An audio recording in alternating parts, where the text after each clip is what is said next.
कैसा है? बढ़िया है, बढ़िया है। आज का दिन कैसा है? बढ़िया है, बढ़िया है। जोक लेट समझ में आया आप लोगों को, इसके लिए सॉरी। और चलो एक एक्टिविटी करते हैं, सब लोग खड़े हो जाए।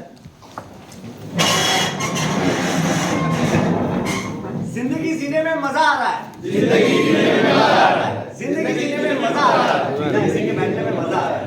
Okay, thank you. एसी चालू करो, एसी चालू।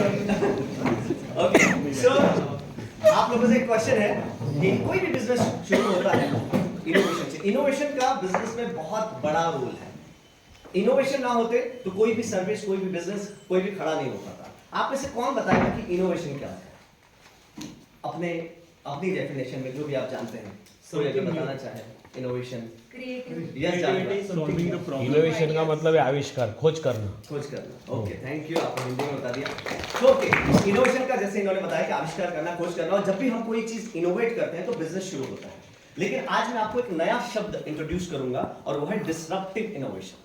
डिसरप्टिव इनोवेशन क्या होता है और इनोवेशन क्या होता है? इनोवेशन मतलब आपने सोचा, हाँ ये आइडिया है, मुझे बिजनेस करना है, आपने इनोवेट कर दिया, आपने उसके पीछे काम करना शुरू कर दिया और वो आपका बिजनेस बन गया।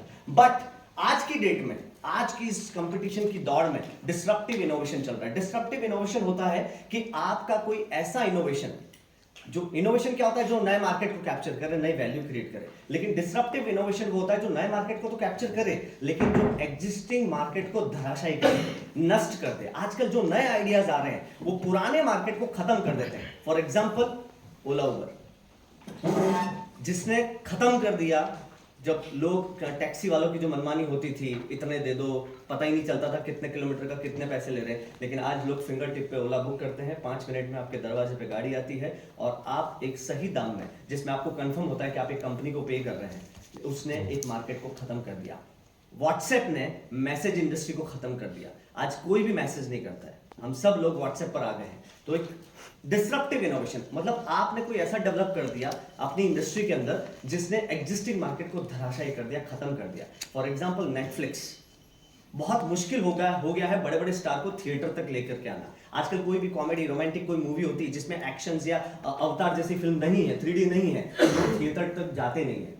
थिएटर तक लोग तभी जाते हैं जब अवतार जैसी कोई मूवी है या कोई एक्शन मूवी है जिसको बड़े पर्दे पर देखने में मजा आता है। अदरवाइज लोग शिफ्ट हो गए हैं नेटफ्लिक्स और अमेजॉन प्राइम पे, जहां पे एक कीमत पे पूरी फैमिली फिल्म देख लिया करती है और पूरे महीने देख सकती है, क्योंकि लोगों को जितना इजी बना दिया। अब इसके 3 मैं फैक्टर बताऊंगा कि डिसरप्टिव इनोवेशन कैसे क्रिएट करते हैं।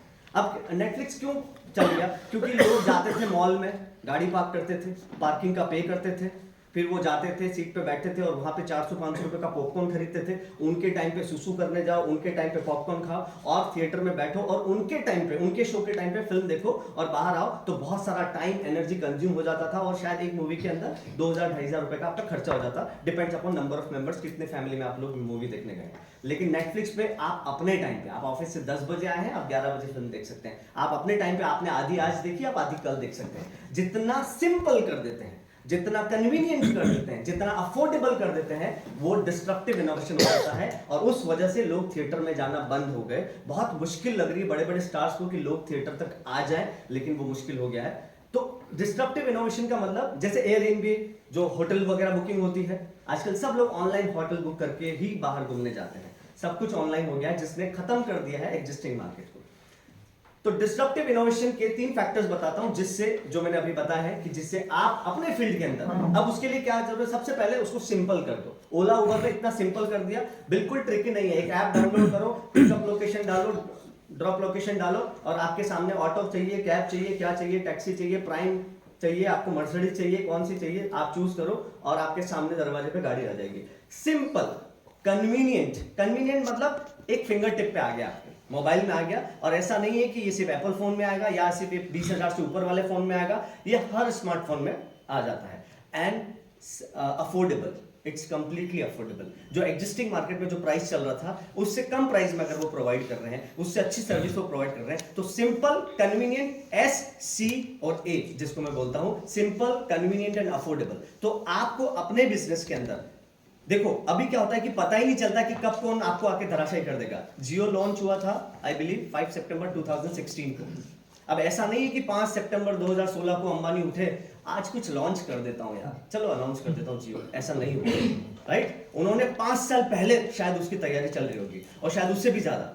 आखिर समुद्र में लाइन बिछाई होंगी, सैटेलाइट तैयार किए होंगे, ऐसे तो इंटरनेट कनेक्शन नहीं आता, ऐसे तो कोई सिम लॉन्च नहीं होती, तो कितना उसके पीछे काम, और समुद्र की लाइन बिछा दी, किसी कंपटीटर को हवा तक नहीं लगी, वोडाफोन आइडिया को पता तक नहीं लगा कि क्या कर रहे हैं, और सब लाइन वाइन बिछ गई। और एक 5 सितंबर 2016 को जब उन्होंने अनाउंस कर दिया, और इंटरनेट भारत में जब हम 350 रुपए 1 GB का पे करते थे, उसको फ्री कर दिया, तो लाइन लग गई उस खरीदने के लिए, और existing market Vodafone idea Airtel उन सबको खत्म कर दिया। ये सब लोग मर्ज होकर के भी अपने आप को बचा नहीं पाए। तो कहने का मतलब ये है कि हमें भी सतर्क रहना है, कब कौन हमारे बिजनेस को आकर के खत्म कर देगा हमें पता भी नहीं चलेगा, और 2 साल बाद 3 साल बाद जो हम बिजनेस कर रहे हैं वो शायद एक आउटडेटेड बिजनेस हो चुका होगा। अब उसके लिए आपको करना है कि रिसर्च एंड डेवलपमेंट टीम अपनी कंपनी के अंदर होनी चाहिए, जो आपके 1-2 लोग या आप खुद, अगर आप वही काम कर रहे हैं जो डेली रूटीन में आपके एम्प्लॉय कर रहे हैं, तो आप एक कंपनी के एम्प्लॉय हैं, आप ओनर बिल्कुल भी नहीं है। अगर आप ओनर हैं तो आपको फ्री रहना है, और फ्री रह करके आपको R&D करनी है कि इसको मैं क्या ऐसा इनोवेट करूं जो ये एग्जिस्टिंग मार्केट को खत्म कर सके। बिकॉज या तो आप इनोवेट करेंगे या आप डिस्ट्रॉय होने का विक्टिम बनेंगे, पार्ट बनेंगे, लेकिन तीसरा कोई ऑप्शन नहीं है। आजकल हर चीज में इनोवेशन आया, और डिस्ट्रप्टिव इनोवेशन इतना भयंकर तरीके से आगे बढ़ रहा है। कोई भी इंसान नया आइडिया लेकर के आ रहा है, वो किसी न किसी एग्जिस्टिंग को मार दे रहा है। ऑनलाइन इतनी प्रोडक्ट मोबाइल बिकने लग गए, लोग दुकान पे जाना बंद हो गए।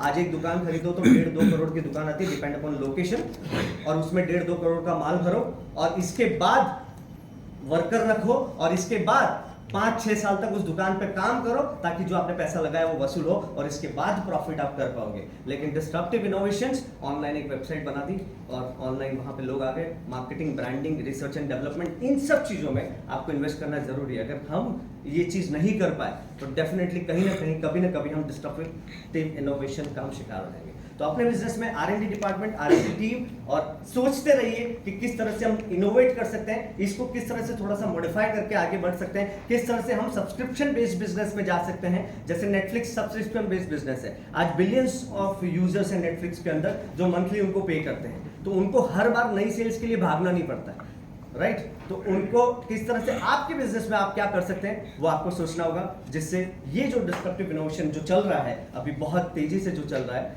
उसमें आप उसका शिकार ना बने। मैं चाहता हूं कि हम ऐसा इनोवेट करें कि हमारे बिजनेस में, और उसके लिए आपको अपने बिजनेस से रिलेटेड सारी चीजें कर लेनी होंगी। जितनी बुक्स मिलती हैं आपके बिजनेस से रिलेटेड पढ़ डालो, जितने वीडियो होते हैं देख डालो, जितना आप उसके पीछे टाइम फ्री होकर के टाइम दे सकते हो अपने बिजनेस के लिए, R&D के लिए, आपको वो कर देना चाहिए। Thank you very much, thank you so much.